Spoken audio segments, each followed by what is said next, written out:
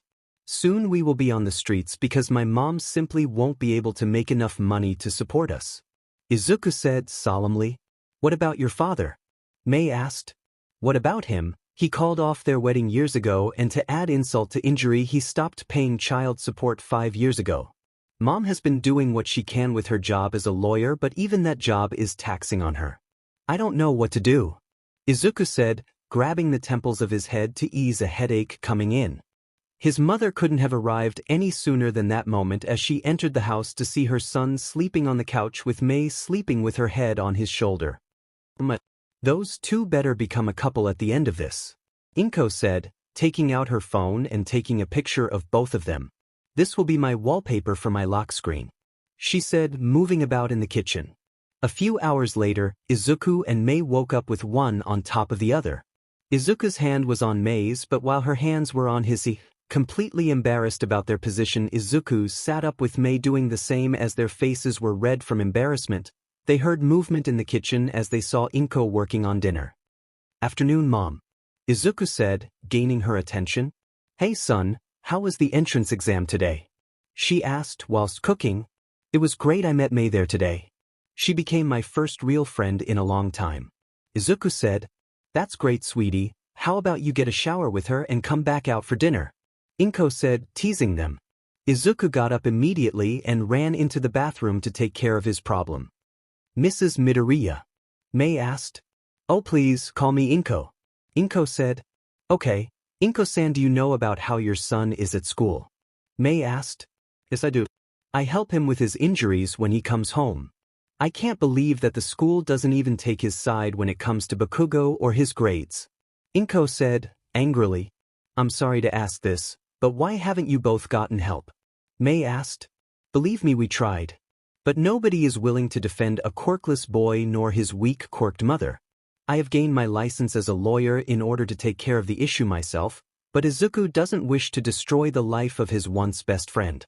Inko said, crying a little. I love my son more than life itself, and if there was anything that makes me feel worse than I do now, it's not being able to help my son when he is very clearly asking for it. Inko said, sobbing. Izuku had long came out of the bathroom as he was around the corner listening to the conversation. What about the heroes? Have you tried contacting them? Mei asked, confused. You sound as if I haven't tried. I have tried everything, heroes, villains, the school system. I have even tried to sue them in terms of mental as well as physical abuse on my son, but nobody believes me and him whenever we try. We just gave up, and I don't know how much longer my son can handle it before he either snaps or does something that I don't want to think about. Inko said, making Izuku's mind worse. What if you had actual evidence about what was happening? Mei asked. What do you mean? Inko asked. That was when Mei revealed a camera on her that could record anything. Not to mention the fact that it was so small that she was surprised that she didn't see it at first. What is that? Inko asked, holding the camera. It's a baby I made in order to record everything that happens in Izuku's school and make sure that those who are responsible for his mental and physical abuse pay. Mei said, which was when Izuku came out from where he was hiding. Why are you doing this all for me? Izuku asked, confused. You are my first friend ever in my life. I will be if I don't help you when you are clearly asking for it. That extends to you as well, Inko-san. Mei said, looking serious. Izuku, are you willing to wear this to school tomorrow? Inko asked, her son. I don't know. Nobody's ever been this kind to me other than you, Mom. Should I? Izuku asked, on the verge of tears. If this can save us from the discrimination we are facing, then I think this is the perfect opportunity. Inko said, staring into the emerald crying orbs of Izuku. Izuku turned to Mei as she was standing off to the side with a serious look on her face. Mei, could you come closer to us? Izuku asked, confusing both females. As she closed in on Izuku, he grabbed her and pulled her in for a hug as he cried on her shoulder. As that happened, she closed her arms around his body as it stiffened before relaxing in her hold. And just as that happened, Inko came in from the side hugging both of them. Please make sure that this works by tomorrow. Mei, I don't know what I would do if it failed to work when we really need it to. Inko said, finishing dinner as they ate katsudon together. The very next week, as Izuku was walking to school, he had the camera on his shirt as he wanted to make sure that he wasn't going to get caught with it on.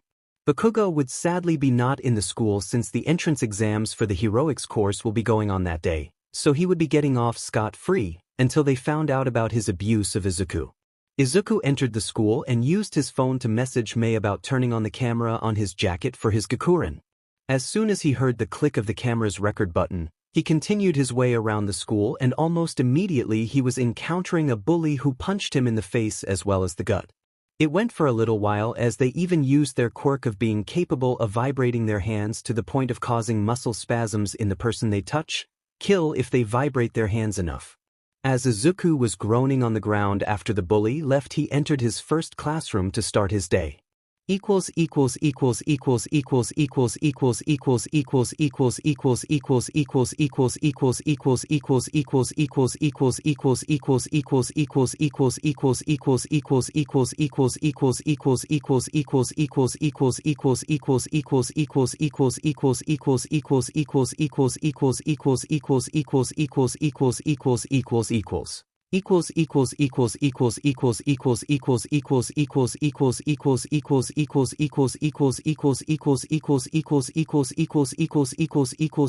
Izuku was in his class as he heard about the villain attacks that 𝗵𝗃 and 𝗵𝗃 had defeated from his phone, as he had already completed the classwork as well as homework for the day.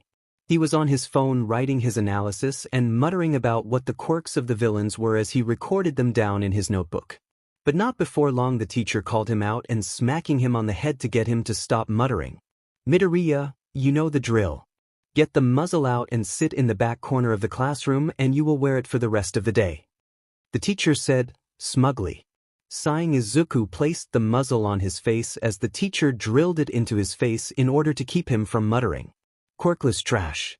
I wish you would already die," the teacher snarled as he walked back to the podium of the class. The rest of the day was similarly spent with Izuku having a muzzle on his face, as it would prevent him from speaking, and Izuku couldn't even do anything about it. All of his homework is also signed off as him cheating yet again when he was doing his work in front of the teacher, and they still ignored the fact that he didn't even cheat in front of them.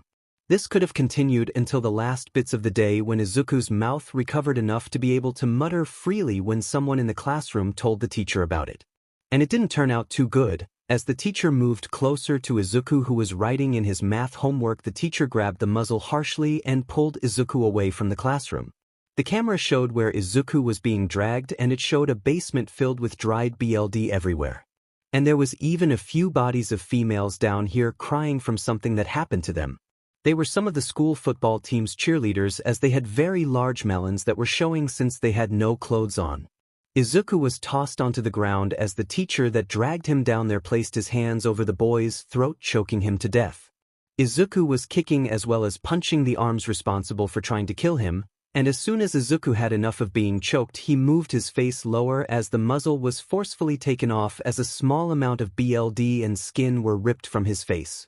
As that happened, he bit strong into the teacher's hands as he screamed in pain as he kicked Izuku in the rib as it threw him into the wall, next to the cheerleaders. Oddly enough, they were the ones to make sure that he was alright, and as he slowly stood up, he stared at the teacher as Izuku was in shock the entire time. "Why, you just tried to kill me?" Izuku rasped, confused. "Yeah, right, I was trying to kill you. You are worthless, quirkless, waste of space.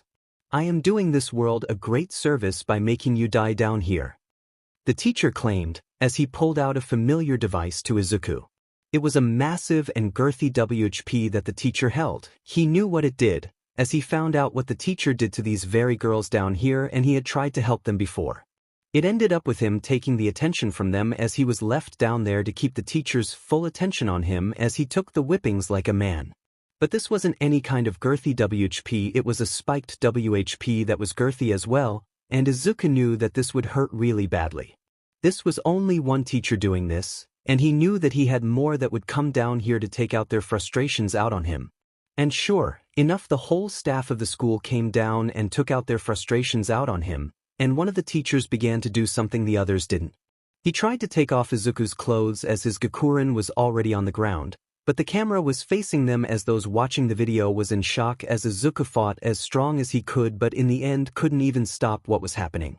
And not going to talk about what the teacher did, since you all know what I am insinuating when I placed what the other teachers didn't do. By the way, he was whipped 50 times on the back. After Izuku was left alone, his body twitched as he trembled in getting his clothes back on as he moved out of the basement of the school. His 𝗧𝗃𝗃 was sloppily placed on him as he stumbled out of the school with a dead look in his eyes. No matter how he screamed out for help, no matter how much he begged for the teacher to stop, he just continued until Izuku couldn't even move for a small while. Izuku wouldn't ever wish what had happened to him on anyone else, even the worst villains out there, not even the hero killer himself. As he made his way near his home, he found 𝗵𝗃𝗃 right there as he was blocking Izuku's way home. Great. Izuku thought to himself, forgetting that the camera was even on. Deku, what the hell are you doing here? 𝗵𝗃𝗃 asked, snarling. But his snarl was stopped when he noticed Izuku's dead look in his eyes, as well as the bruises on his neck. What the hell happened to you, Deku? 𝗵𝗃𝗃 asked, slightly concerned. It doesn't concern you, Kakin. Can I please just go home? Izuku asked, pleading. Well, I guess I can. But you need your daily beating by yours truly. 𝗵𝗃𝗃 said, launching at Izuku.